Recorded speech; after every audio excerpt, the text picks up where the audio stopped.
Saudara Anies Baswedan merespons isu penjagalan dirinya untuk maju Pilkada Jakarta kedua kalinya. Anies menanggapi singkat isu Presiden Jokowi mendukung mantan Gubernur Jawa Barat Ridwan Kamil untuk mengganjal peluangnya menang di Pilkada Jakarta. Lebih lanjut Anies bilang lebih penting memikirkan nasib warga Jakarta ketimbang siapa yang akan jadi pesaingnya nanti. Isu menghadang Anies di Pilkada Jakarta muncul usai Presiden Jokowi bertemu ketua umum partai politik pendukungnya di Istana akhir Mei lalu, yang salah satunya membahas pilkada dan mencuatkan nama Ridwan Kamil sebagai calon gubernur Jakarta. Saya lebih melihat pentingnya memikirkan nasib warga Jakarta daripada tentang siapa yang akan ikut kompetisi. Karena ini tentang masa depan rakyat Jakarta.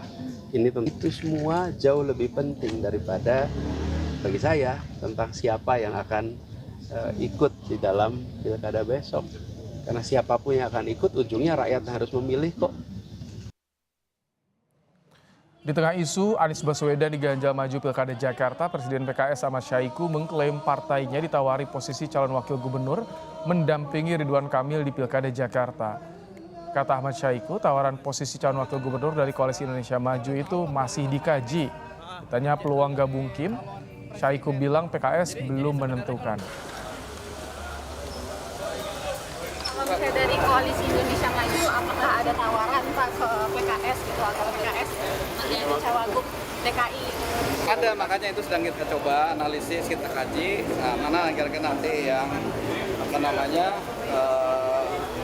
paling maslahat kira-kira begitu ya. Pak, berarti PKS itu terbuka dong Bang untuk bergabung ke... Ya, belum, itu kita juga belum tahu, tawaran juga kan belum. Ya.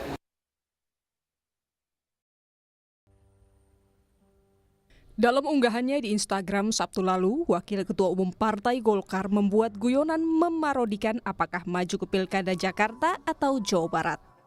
Emil seolah bingung setelah Partai Gerindra dan PAN menyorongkan namanya di Pilkada Jakarta. Namun partainya sendiri, Golkar, mendorongnya ke Pilkada Jawa Barat. Saya di sini mau klarifikasi. Saya mohon maaf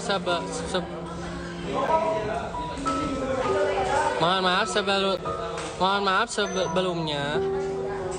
Saya di sini mau klarifikasi.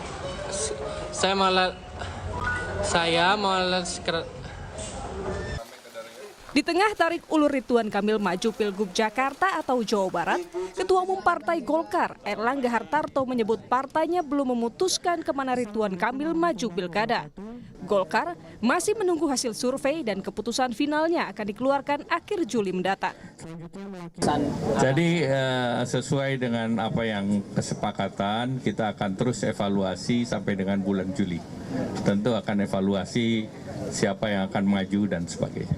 Ya, kita tunggu survei juga. Dengan pertimbangan yang ada, dukungan dari parpol, dan tentu akan ada kesepakatan antar ketua umum. Ketua DPD Gerindra DKI Jakarta Ahmad Riza Patria tetap yakin Ridwan Kamil akan unggul di pemilihan Gubernur Jakarta dengan siapapun akan dipasangkan termasuk dengan Ketua Umum PSI sekaligus putra Presiden Jokowi, Kaisang Pangarep. Ya, Gerindra kan ingin menang di Jakarta ya, salah satu tokoh yang menurut kami punya potensi yang besar untuk bisa mengalahkan Mas Anies ya Kang Emil. Jadi nggak salah saya kira kalau Gerindra mengusulkan atau mengusung Kang Emil untuk Pilkada DKI. Ya saya kira kan banyak calon yang mungkin ya dari partai-partai koalisi, tapi diantaranya sekarang yang muncul kan ada Mas Kaisang. Kita lihat nanti perkembangannya, kita hormati. Kira siapapun nanti yang menjadi wakil Kang Emil punya potensi besar untuk meningkatkan elektabilitas dan menangkan Pilkada DKI Jakarta. Sebelumnya, Ketua Umum PAN Zulkifli Hasan membenarkan Presiden Jokowi dan para ketua umum parpol pendukung pemerintah membahas pilkada di Istana akhir Mei lalu. Dalam pertemuan itu, Zulhas mengaku mengusulkan nama Kaisang Pangarep ke Jokowi sebagai calon wakil gubernur mendampingi Ridwan Kamil. Tim Liputan, Kompas TV. Pertemuan Presiden Jokowi dengan para ketua umum partai politik pendukung di Istana akhir Mei lalu memunculkan isu ada upaya menghadang Anies Baswedan untuk maju Pilkada Jakarta. Lewat masuknya nama Ridwan Kamil dan Kaisang Pangarep dalam bursa Pilkada. Mengapa muncul isu Presiden Jokowi cawe-cawe di Pilkada Jakarta? Dan kalau benar Jokowi mendorong Ridwan Kamil di Pilkada Jakarta, apakah ini menghadang Anies? Sama artinya dengan menghadang langkah PDI Perjuangan yang tampak melirik Anies di Pilkada?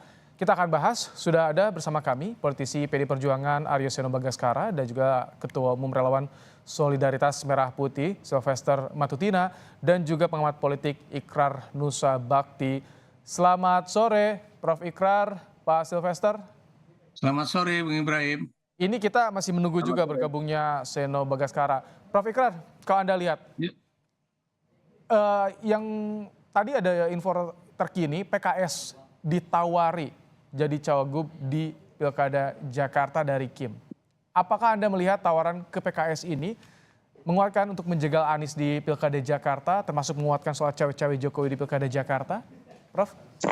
Ya, saya tidak tahu persis ya apakah PKS akan menerima atau tidak ya. Tapi yang jelas Presiden Jokowi memang memiliki suatu kepentingan khusus ya untuk calon dari Kim, ya, Koalisi Indonesia Maju, bisa memenangi Pilkada Jakarta ya. Ini bukan persoalan mengenai mengganjel Anies saja ya, tapi bagaimanapun ini ada dua tujuan utama. Satu, misalnya menjadikan anak bungsunya menjadi wakil gubernur Jakarta. Kedua ya, ini juga bisa membuat langkah positif buat Gibran dalam pemilu 2029 mendatang ya, pada pemilu Presiden 2029 mendatang. Jadi itu yang kalau saya lihat dari kepentingan Jokowi. Tapi kalau dilihat dari kepentingan PKS, ini juga kita juga melihat bahwa PKS bagaimanapun adalah pemenang pertama dalam pemilu legislatif di DKI Jakarta ya, dengan 18 kursi. Dan kalau hitung-hitungan secara matematis saja, kalau kemudian PKS itu bergabung dengan PDIP yang 15 kursi, kemudian dengan PKB yang 10 kursi, itu udah berapa kursi yang sudah didapat ya, apalagi kalau kita hitungan angka. Karena biar bagaimanapun Anies di dalam pemilu presiden kemarin itu memperoleh suara 2 juta lebih ya. Itu hanya berbeda sedikit dengan pasangan Prabowo Gibran gitu kan. Jadi kalau di sini misalnya digabungkan antara hasil pileg dengan hasil pemilu presiden kemarin, sebetulnya langkah Anies akan jauh lebih mudah apabila kemudian PKS juga tetap bergabung dengan memajukan Anies menjadi calon gubernur DKJ ya, daerah khusus Jakarta nantinya. Ini salah satu partai yang mulai melirik Anies Baswedan adalah PDI Perjuangan. Mas Seno, bagaimana Anda melihat ini ketika PDIP masih menimbang-nimbang Anies Baswedan, tapi PKS yang sebelumnya yakin ternyata digoda oleh Kim. Bagaimana PDIP melihat? Ya, baik, terima kasih. Pada dasarnya prinsip kami di PDI Perjuangan tetap sama. Terkait dengan pilkada di daerah manapun ada berbagai variabel yang kami pertimbangkan. Bahwa persoalan elektoral menjadi penting, iya, sebagai modal awal.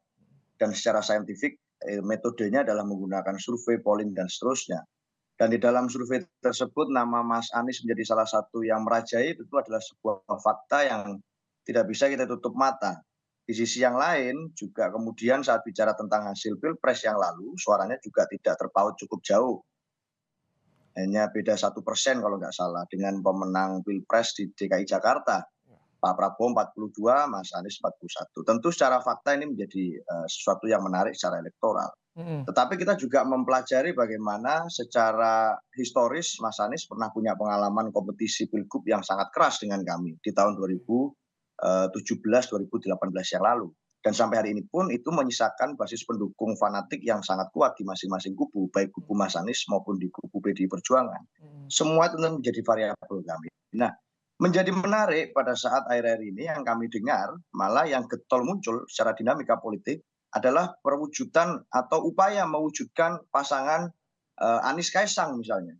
Yang itu kemudian tentu menjadi semakin menarik. Dengan PDI Perjuangan saja menarik, meskipun ada rasionalisasi Pilpres, gitu ya. Artinya kekuatan kritis atas pemerintah itu disimbolkan melalui Mas Anies, melalui PDI Perjuangan, lalu ada rasionalisasi itu sebelum langkah ke Pilgub, kemudian muncul isu lain yang lebih menarik gitu, Anies Kaisang.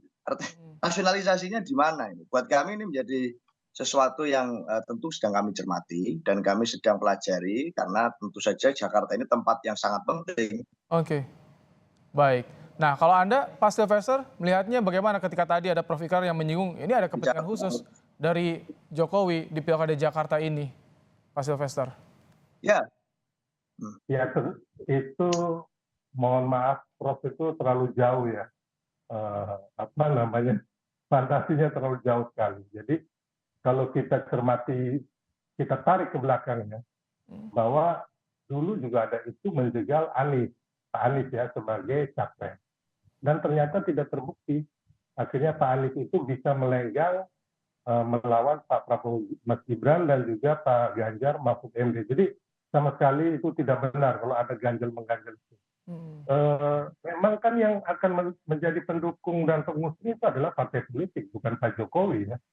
Jadi saya pikir itu satu hal yang kita tidak mempunyai bukti dan juga alasan yang akurat bahwa Pak Jokowi mengganjal Anies untuk apa gitu loh. Tapi memang dasarnya kita di tim kampanye nasional Prabowo Gibran dan juga Koalisi Indonesia Maju ataupun relawan, kita pastinya akan mendukung yang sevisi dan misi dengan Prabowo Gibran gitu loh. Tapi bisa ya untuk kalau Jokowi bisa juga ikut andil dalam menentukan siapa yang akan maju di Jakarta sesuai dengan pertemuan ketum parpol di akhir Mei lalu ya, Pak Sylvester? Kan itu pastinya para ketum partai yang mengusulkan ataupun berwacana itu, bukan Pak Jokowi yang memerintah. Belum pernah ada loh. Bukti-bukti Pak Jokowi cawe dan mengintervensi itu nggak pernah ada sampai selama ini. Semua hanya tuduhan dan opini yang jelek yang dibikin baik oleh pengamat politik maupun orang-orang yang takut bersaing dengan Prabowo Gibran kemarinnya. Dan Mas Gibran itu kalau kita tahu itu untuk dia di MK itu udah 6 bulan sebelum penetapan. Jadi Gibran itu pilihan terakhir. Ini saya mau kasih tahu kepada seluruh rakyat Indonesia, jangan percaya opini-opini dari pengamat politik ataupun partai-partai yang memang tidak ingat akan sejarah atau historinya. Ya kita lihat kan kemarin juga ada yang mengatakan bahwa itu ada dari Henry Satrio ya kan mengatakan bahwa itu penjagalan oleh Pak Jokowi. Penjagalan apa? Henry Satrio ini kan pendukungnya Anies. Memang masing-masing orang ini mencoba menjadi seolah-olah Anies ini dizolimin supaya naik elektabilitasnya kan. Dan menurut kami bukan politik yang baik buat bangsa kita ya. Jadi kembali lagi opini itu harus berdasarkan sejarah, fakta, data yang akurat. Jangan membuat opini yang akhirnya hanya menjelekkan atau memfitnah orang. Baik, itu perspektifnya. Kita juga akan bahas nanti Prof. Ikrar bagaimana daya tawar PKS ini ketika sudah mulai digoda oleh Kim dan juga bagaimana sih keseriusan PDIP untuk mengusung sosok Anies Baswedan di Pilkada Jakarta. Usai jeda kita akan bahas, tetap bersama kami di Kompas Petang, Saudara.